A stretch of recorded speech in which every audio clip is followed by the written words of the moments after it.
Welcome to the Athlete Brand Advisor Podcast, featuring advice and interviews about athlete branding. Learn how marketing, public relations, and broadcasting can grow your brand. We also have special episodes to talk about recent news, events, and anything in the world of sports. The podcast is sponsored by Pliable, a versatile marketing, PR, and broadcasting company that identifies opportunities and creates tailored content for its clients. Now it's time to roll. Here's your host, Greg Glenn. Thanks and welcome to the Athlete Brand Advisor Podcast, where we're always ready to roll. If you're looking for insights and advice on athlete branding, you're in the right place.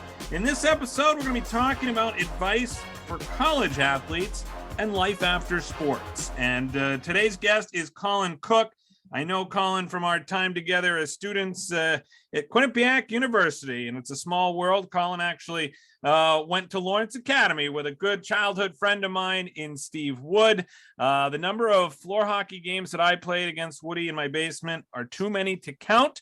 Colin and I recently reconnected because of our careers, and I'm so excited to have him share his story with you today. He is a self-described Cyber Security Geek, Triathlon Coach, Wellness Center owner, Triathlon Club President, podcaster, competitive Age Group Ironman Triathlete, and most importantly, a dad. Colin, welcome to the podcast. Great to be here, Greg. Thanks for having me. Awesome. As we come into this episode, I was really excited to talk with you because you hit on a lot of things in our conversation before this podcast that a lot of athletes go through, especially coming out of college. And, you know, now with name, image, and likeness, everyone's looking to try and benefit and try and figure out who they are and what their story is. And, you know, years ago, there were athletes that would come out of college and, you know, they'd be looking for their career, where to start, what to do. And when the athletic side of things didn't play out to go pro or maybe go overseas, that's a difficult transition. So I wanted to start with your time at Quinnipiac as an athlete. You were a backup, really goalie, but talk to me about your experience as an athlete there and how you looked at your time at Quinnipiac. Sure. So yeah, it was a great experience, you know, despite being a third string goalie. So you know, goalie certainly is tough, right? You got to kind of find the right circumstances and, you know, but being behind two goalies that were clearly better than me and that I recognized, you know, made it a little bit easier to accept than somebody that maybe felt like they should be getting more time, you know, and, you know, I'll say both of those goaltenders went on to play, you know, in the AHL and, you know, played some pro. So it justified it a little bit more, but, you know, goalies certainly have our uniqueness, but you know, I got really got along with everybody on the team, but especially those two guys, and they helped me get better, and I think I helped them get better. And you know, I recognized my role for most of my time at Quinnipiac, but it was a lot of fun, and you know, well, we'll talk about some other things that happened there, and you know, with it potentially where I kind of started heading the wrong direction, but at the same time, you know, it was amazing time in my life that you know, I'm very proud of. You know, I thought it was interesting in looking back at this, Colin. One game, 4 minutes and 50 seconds was your Quinnipiac career. And I thought to myself, man, Colin put in all this time. I know the time you guys put in the weight room. I know all the time, the effort, the practices, the travel, the academics. And I thought to myself, that's even more impressive in a way, in some ways than some others that, you know, they have the opportunity to play and maybe they don't maximize their career or their potential. But for you to do that, I thought was really impressive. By the way, for those of you scoring, he did have a perfect goals against average and save percentage. So that goes to your credit. So talk to me a little bit, Colin, like you mentioned here, what happened at Quinnipiac that kind of was different for you? Well, so I mean, again, you know, expectations were reasonable, I think there, you know, so knowing I was heading into a situation with two very, very good goalies and, you know, Coach Pecknall was very upfront with me about that. So, you know, I realized what I was going into. You know, I guess to kind of take a quick step back on that, I certainly had the opportunity, could have played Division III somewhere and things like that. But,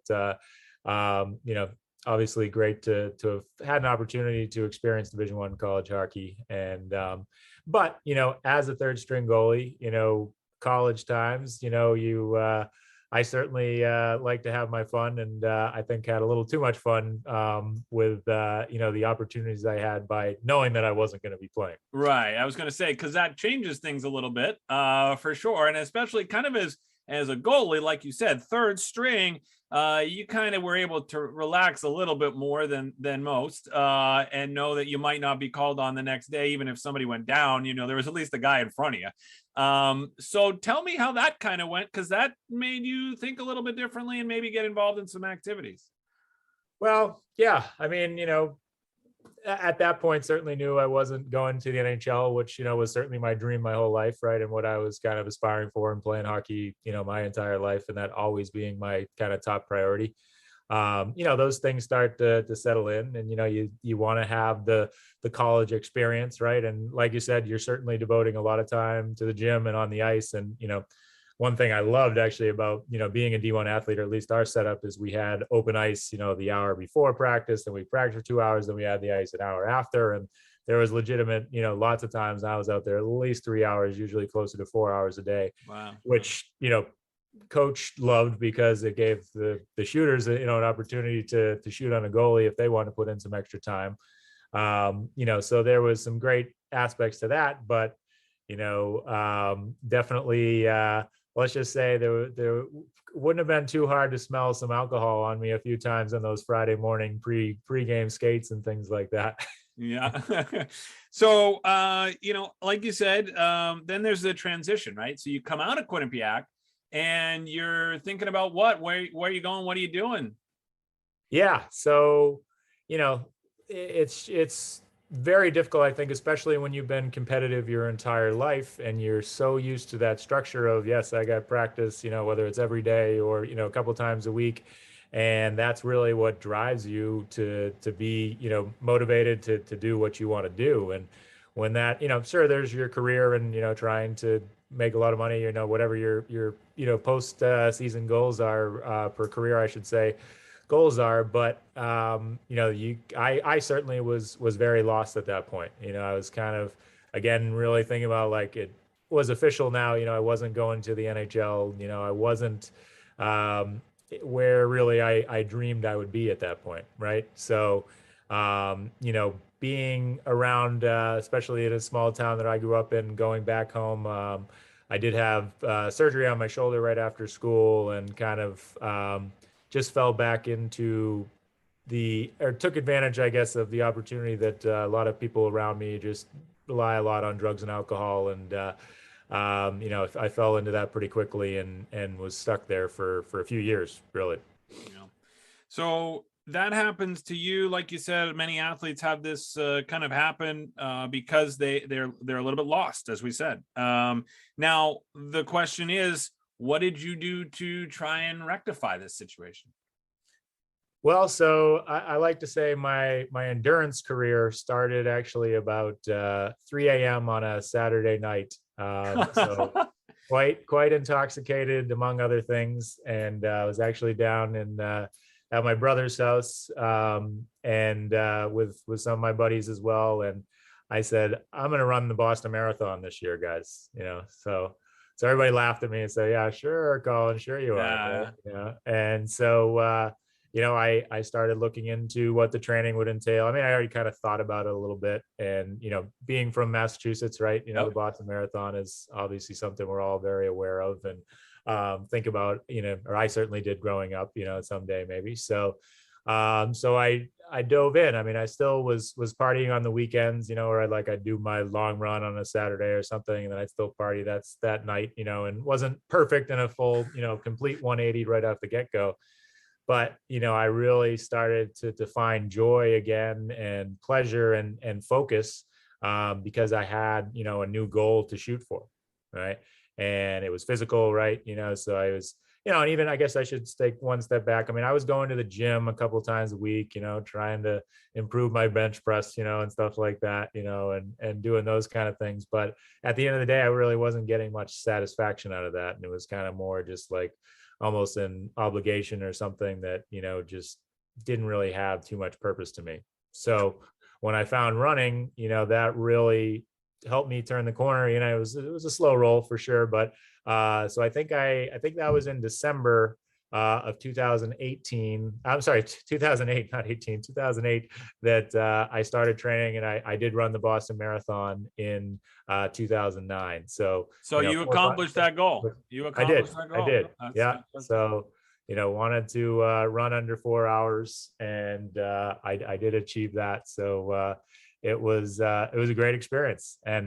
And really just prior to that, probably a month or two, I kind of was already kind of looking at what the next thing might be, and seeing people doing triathlons, and actually had a teacher at school that did an Ironman. And so like, we kind of saw his progression during school, and, it's like, oh, that seems pretty neat. And so I set my sights on a half Ironman later that year.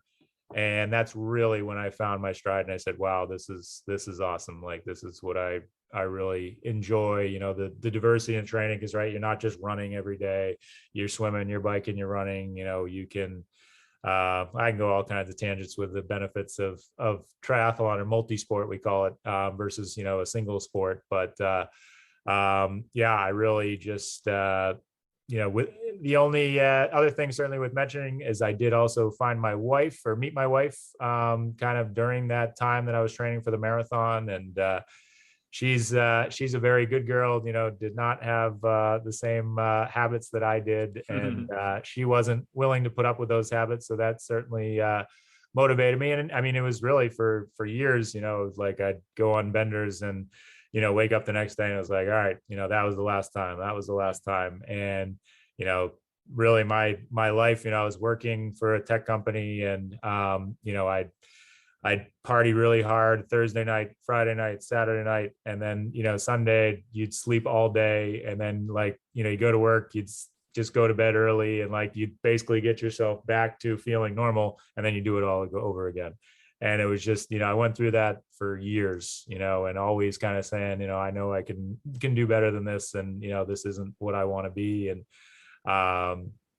remember even having conversations with some of my brothers a few years older than me, like his friends, saying, I was saying, I'm not going to do this forever. And they're like, yeah, you will, whatever. And it was really kind of motivating to me to say, all right, I'm really not going to be one of those people, so but really having that purpose. And for me with triathlon, and certainly with running and a lot of these different sports, I'd say they are mainstream now, but not quite as mainstream as the four major sports, that gives you the opportunity to, you're competing against other people in your age group, right? So they have 5 to 10 year increments that you're racing against. So, you can be competitive for the rest of your life if you want to be. So I thought that was an interesting point that you made, and we'll get into the triathlon situation, because you're right. That's a great way that, you can always have this sport, right? So it's not like when you felt that feeling of, okay, my career is over. You hopefully won't have that feeling again, because this goes for a long time, doesn't it? Aren't there like up to probably, older? What's the highest age that there is? So there's I believe a couple of years ago, there was a 81 or 82-year-old that finished Ironman World Championships. Wow. So it's, yeah. We'll see. Here's to you, Colin. Yeah. But, and to me, it is a lifestyle, right? Oh, yeah. It's about, sure, I am competitive, and I'm going out there to win, every time that I'm racing, but it is about living this lifestyle and being healthy. And, it's completely changed my life. Yeah, that's awesome. Love hearing that story. Now that's not the only thing you do, as indicated by your titles. You're also now a triathlon coach. Tell me how that works and what you do in that role.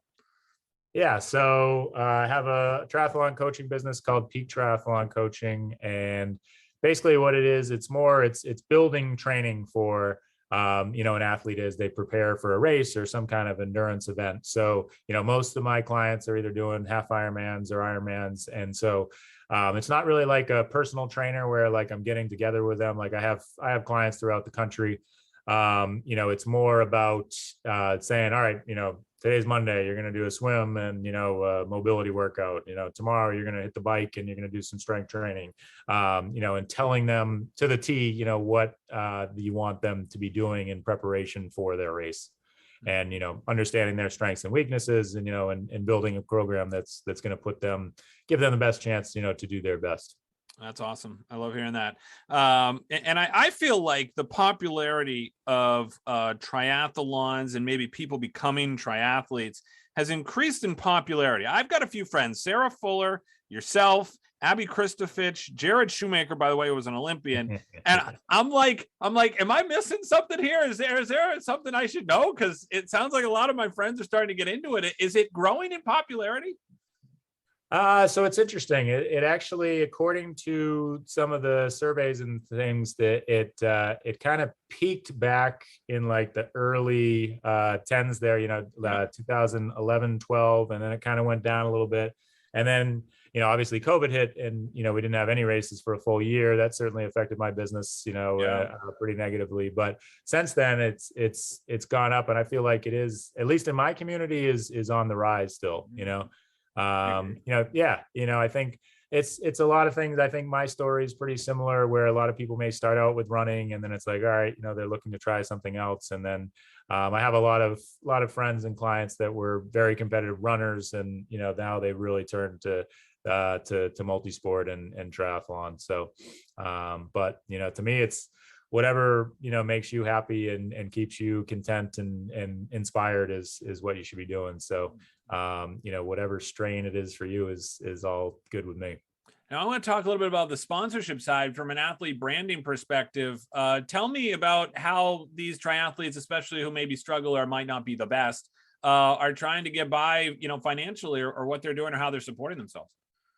Well, yeah, hopefully we're really going to see an uptick in that. But right now, I've coached a few of the lower end, kind of professionals, the struggling triathletes, that are just trying to make ends meet. And, even the ones that I would say, there's still some guys that are top 10 in the world that really aren't making much money, when you would think, that the top few guys definitely are doing pretty well, but even compared to certainly the four major sports, that's, laughable, really, financially anyways, and so there is actually the PTO, the Professional Triathlon Organization, has been formed about 3 years ago now. And, I think there's definitely some upside to that. And I didn't realize how big that potentially is. They actually compared it to like tennis way back in the day.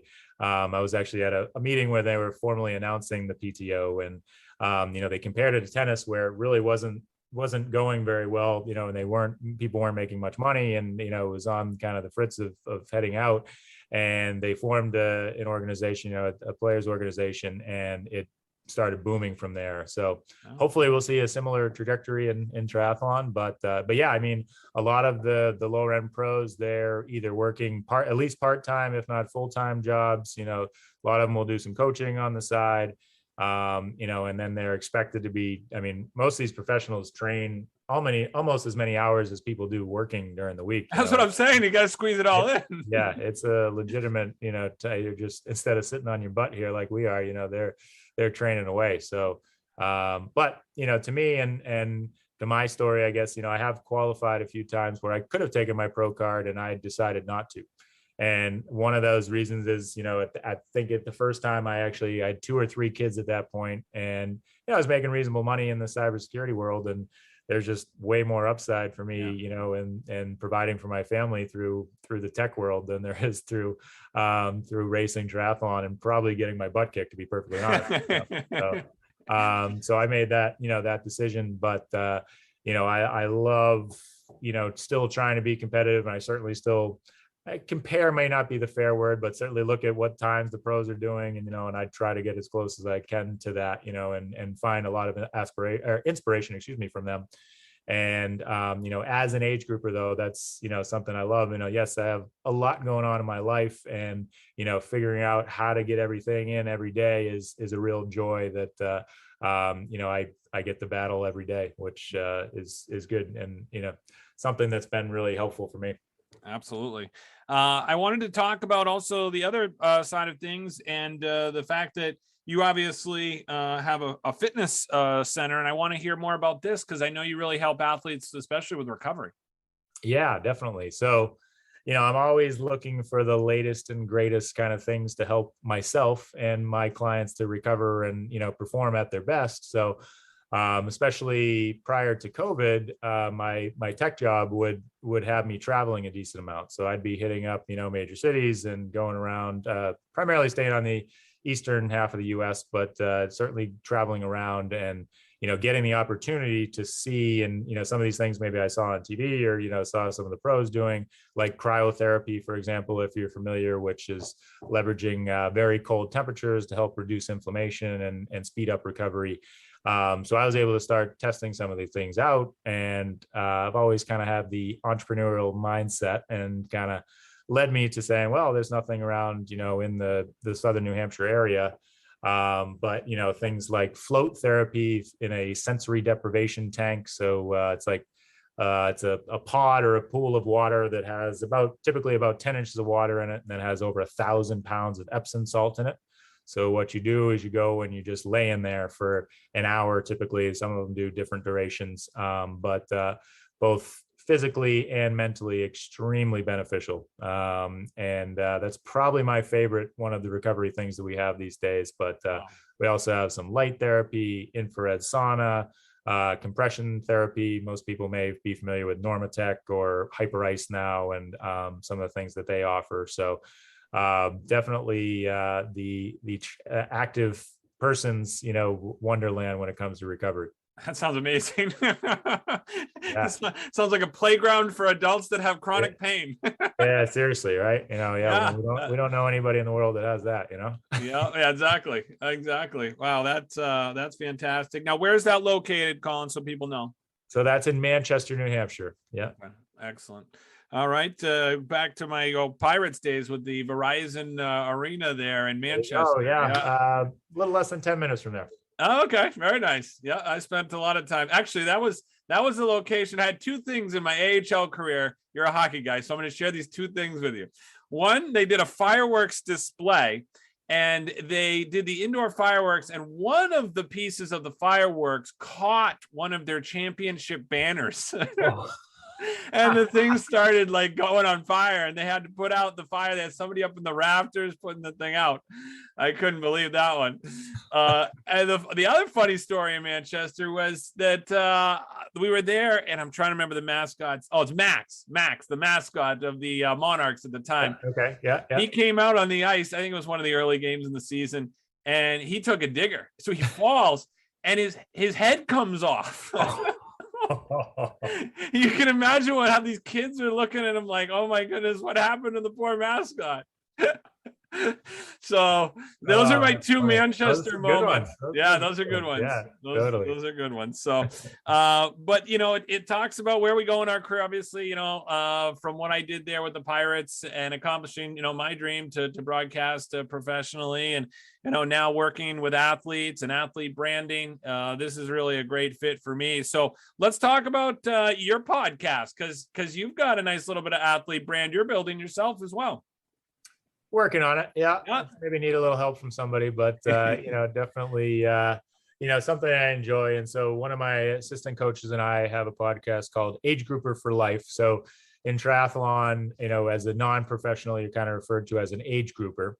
And so Age Grouper for Life is just basically that, you're committed kind of to the lifestyle and, have no I shouldn't say no aspirations for professional, but you're living kind of that lifestyle where you typically have a full-time job and you're managing, training along with, family, job and all the other fun things that we deal with in our daily. So, which was funny. I did play a joke, or the first time we had the podcast going, when I first qualified to race professional, and so my podcaster asked me if I was going to take my pro card, and I said, no way, man, I'm an age grouper for life, and had to represent. So oh, that's awesome. Yeah. That's a But great name for the no, podcast. so we have, we'll interview different athletes, and people from around the world that we find to be inspiring, and only age groupers, right? So we don't have professionals on the show. And then we'll certainly pick up different topics where he and I will just talk about things triathlon related. Very nice. I like that. And of course, Augusta, Maine will host an Ironman triathlon event in July. I'm really excited about it. And tell me about these kind of events. This is great for other triathletes, you say, that come from around the world. They do. Yeah, we're super excited. So to have, we had heard rumor that Maine 70.3 was actually in Old Orchard Beach the last few years, and we heard it was getting pulled from there and they weren't going to be doing it. And actually in New England, there used to be a couple in New Hampshire. There used to be one in Providence. There was one in Connecticut. And they kept kind of trickling off and actually discontinuing these races, unfortunately. So for Ironman branded races, we were really down to Maine for a couple of years when it was in Old Orchard Beach. And then they did just bring back Timberman in Laconia, New Hampshire, this past year. But really that and Maine were the only events we had. So when we were losing that, we were pretty bummed, and we're very, very happy it's picked up in Augusta here. So we're looking forward to your hospitality here. Oh, absolutely. We're looking forward to having you here in vacation land. So Yeah. that'll be good. Let's last but not least, you are extremely busy. You're obviously a very good dad. You're a great husband. Let's talk about your personal life. Talk to me about the one thing you love most about being a dad. Just being, for me, I would say I enjoy my kids more and more every day as they get older and we get to do more things together. Coaching my oldest son's flag football team these days, that's a ton of fun. And we do go swimming every week together, and just being active with them, going out for hikes and different things. But anything I can do to help them hopefully be the best that they can be. And but it's a tough job, but it's a lot of fun, and really enjoy it. Yeah, I can appreciate that. I think that I've found that as well, is sharing your passions with your kids can really bring out the best in you and the best in them, because they actually really start to enjoy it. I don't know if you know, but Kelsey, my daughter, loves broadcast. She's like she's a junior broadcaster at this point. She's got her own YouTube channel. We did a podcast episode. We evaluated all 32 NFL logos. We had a blast. I mean, when you get a 10-year-old talking about like these logos and the whiskers for the Panthers and everything else, I mean, it's good. It's a hilarious episode, but it's so true. So like, you don't get a better perspective than a 10-year-old who's ready to just tell you anything. Like they're not going to hold back. You know what I mean? Yeah, so, no, totally. And you reminded me too for my kids. So actually my youngest still isn't quite old enough, but they do a youth triathlon in Bedford, New Hampshire. And I was able to get all three of my boys to do that race. And my oldest started doing it at 5. And I was almost, fighting back the tears as he was out there doing it. And he did some funny things. And then my second child is autistic, and, he's semi high function, but I was able to get him, and we did the race together this year. And it was a very special day, to see all three of them out there doing it. And especially for Eli, my second one, to get through. It wasn't easy, but we did it. Oh, that is a really cool story, Colin. And I think that's a great note to end on. And I want to, again, thank you for making the time, because I know you're a busy guy, and I'm looking forward to building on what we've started here, because I think there's a lot of ways that we're going to be able to help not only each other, but I think a lot of people who listen to this are going to be inspired, and hopefully they learn something new. They contact you, certainly, if they are a triathlete or thinking about anything in their career that you can certainly help them with. I got to get to Manchester. That's what I know. I got to do that. So we'll find a way. We'll find a way to make that happen. But I want to say again, thanks again for coming on the podcast, and keep up the great work. Okay. Thanks so much, Greg. It's you'll always be the voice of Quinnipiac, the Bobcats, and hockey in my mind. So to hear your voice the last few weeks here has been pretty awesome. No, I appreciate that, Colin. And there, for those of you tuning in, I'm Greg Glynn. Glad you could tune in and stay pliable, my friends. Thanks for listening to the Athlete Brand Advisor Podcast. Be sure to check out the show notes from today's episode and catch up on recent episodes at pliablemarketing.com. We also encourage you to share topics and guest ideas by emailing our production staff at pliablemarketing@gmail.com. We love hearing from our loyal listeners and athletes who want to grow their brand. So jump in and be part of the podcast, because that's how we roll.